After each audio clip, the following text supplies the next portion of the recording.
So boys, this is our lecture third, and I'm just started from where we left lecture 3. Sorry, this is our lecture 4, and I'm just started from where we left our lecture 4, where we're discussing about the transitivity of such relations. Okay, in our last example, when I selecting is 1 2 belongs to R and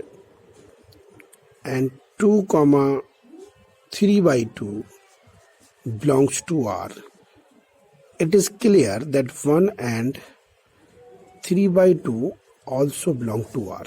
तो it means what? R is transitive. अब आप कह देंगे कि R transitive हो गया.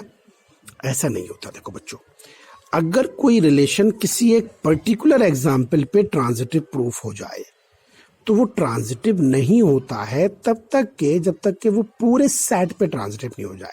अब मैं आपको फेल करके दिखाता हूँ. अब मैंने यहाँ पे ये क्वेश्चन मार्क लगा दिया. अब मैं आपसे एक दूसरा सेट लेता हूँ. मैं कहता हूँ आपसे कि भाई 3,2 belongs to R. Agree? Why? Because 3 is less than equal to 4. Agree? Yes. And also 2 comma 3 by 2 belongs to R. Reason very clear, because 2 is less than equal to 2.25. 3 by 2 का whole square is 2.25. Now is 3 comma 3 by 2 belongs to R. Check. So 3 never be less than equal to 2.25. Is 3 less than equal to 2.25? No. Fail हो गया. It means 3 comma 3 by 2 does not belongs to R. अब मैं ये कह सकता हूं R is not transitive. R is not transitive. अब ये एकदम क्लियर है. रीजन बिल्कुल साफ है कि अगर कोई भी सेट ऑफ रिलेशन किसी एक पॉइंट पे फेल हो जाए तो वो ट्रांजिटिव नहीं होगा, लेकिन कोई एक सेट ऑफ एग्जाम्पल किसी एक पॉइंट पे पास हो जाए तो वो ट्रांजिटिव नहीं होगा. आपको फर्दर चेक करना पड़ेगा कि वो ट्रांजिटिव है तो सब पे है, यानी कि आपको मैथमेटिकल आर्गुमेंट देना पड़ेंगे, जैसे कि हमने लास्ट एग्जाम्पल में दी.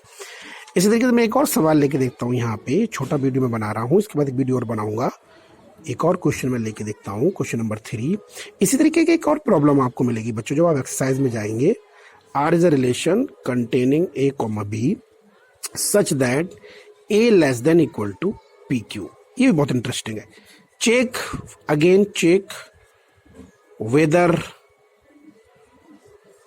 Weather R is symmetric, reflexive और ट्रांजिटिव. तो बहुत इंटरेस्टिंग वन होगी ये भी आपके साथ एक पॉइंट. ये प्रॉब्लम क्यों? क्योंकि आप पीछे करके आए, जैसे कि हमने डिस्कस किया था कि अगर आर रिफ्लेक्सिव है तो आपको प्रूव करना पड़ेगा. अब ये यहाँ पे भी जो ए और बी है ना, ये भी आपके सेट ऑफ रियल नंबर में बिलोंग करते हैं. तो आप जब इसको प्रूव करने जाएंगे बच्चों तो मस्ट रिमेंबर दैट कि आपकी ना पॉइंट सेट टोपोलॉजी बहुत अच्छी होनी चाहिए. पॉइंट सेट टोपोलॉजी मीन्स आपको नंबर सिस्टम का बड़ा अच्छा ज्ञान होना चाहिए.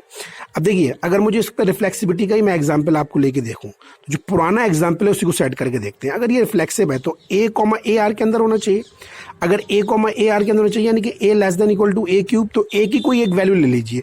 मान लीजिए आप ए को 1/2 ले रहे हैं, तो क्या 1/2 लेस देन इक्वल टू 1/8 होता है? क्या 1/2 1/8 छोटा है? नो. देखिए फेल हो गया. अगर कोई चीज एक पॉइंट पे फेल हो जाए तो वो रिफ्लेक्सिव नहीं होती. तो ये तो मैंने आपको एक एग्जांपल दे दिया कि ये रिफ्लेक्सिव नहीं है. आपको चेक करना है कि सिमेट्रिक और ट्रांजिटिव होगा ये नहीं. ये आप लोग ट्राई करेंगे खुद, उसी बेस पे एक प्रॉब्लम है. अब मैं आपको एक दूसरा प्रॉब्लम यहाँ पे और देता हूँ जो कि आपको रोस्टर फॉर्म बना के करना है.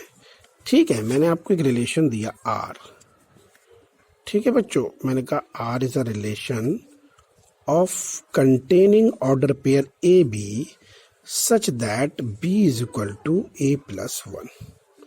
Okay, and R is defined on set A, यानी R is relation from A to A, और ए जो कंटेन करता है वो 1 से लेके 6 तक के नेचुरल नंबर को कंटेन करता है।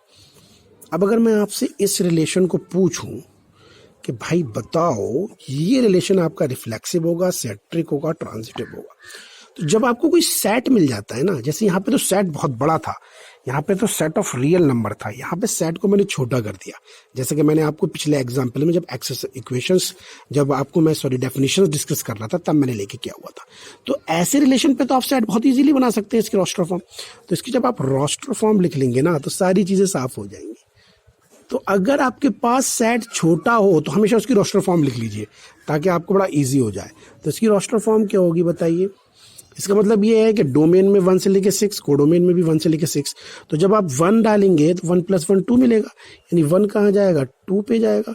जब आप 2 डालेंगे तो 2 + 1 3, 3 पे जाएगा। 3 कहाँ जाएगा? 4 पे जाएगा। 4 कहाँ जाएगा? 5 पे जाएगा। 5 कहाँ जाएगा? ऑब्वियस बात है 6 पे जाएगा। और 6 को कहाँ जाना चाहिए था? 7 पे, लेकिन 7 है नहीं, तो यहीं पे ये कहानी खत्म हो जाएगी। अब मैं आपसे ये पूछता हूं कि जब आप किसी भी रिलेशन का रोस्टर फॉर्म बना ले तो क्या ये आपके लिए डिफिकल्ट है चेक इट आउट करना कि ये रिलेशन क्या है, कि ये रिफ्लेक्सिव है, सिमेट्रिक है, ट्रांजिटिव है? अब मैं आपसे खुद पूछता हूं, क्या ये रिलेशन रिफ्लेक्सिव होगा?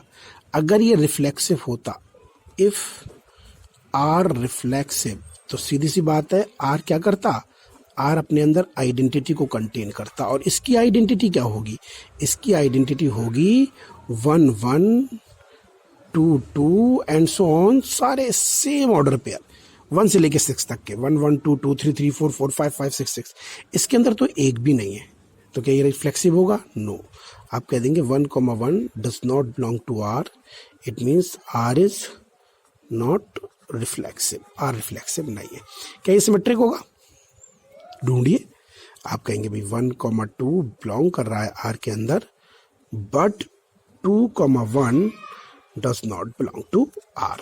इसका मतलब है आर इज नॉट सिमेट्रिक। अब आपसे कोई पूछे क्या ये ट्रांजिटिव होगा? Again very phenomenal. आपको पता है कि 1 2 आर के अंदर है एंड 2 3 आर के अंदर है।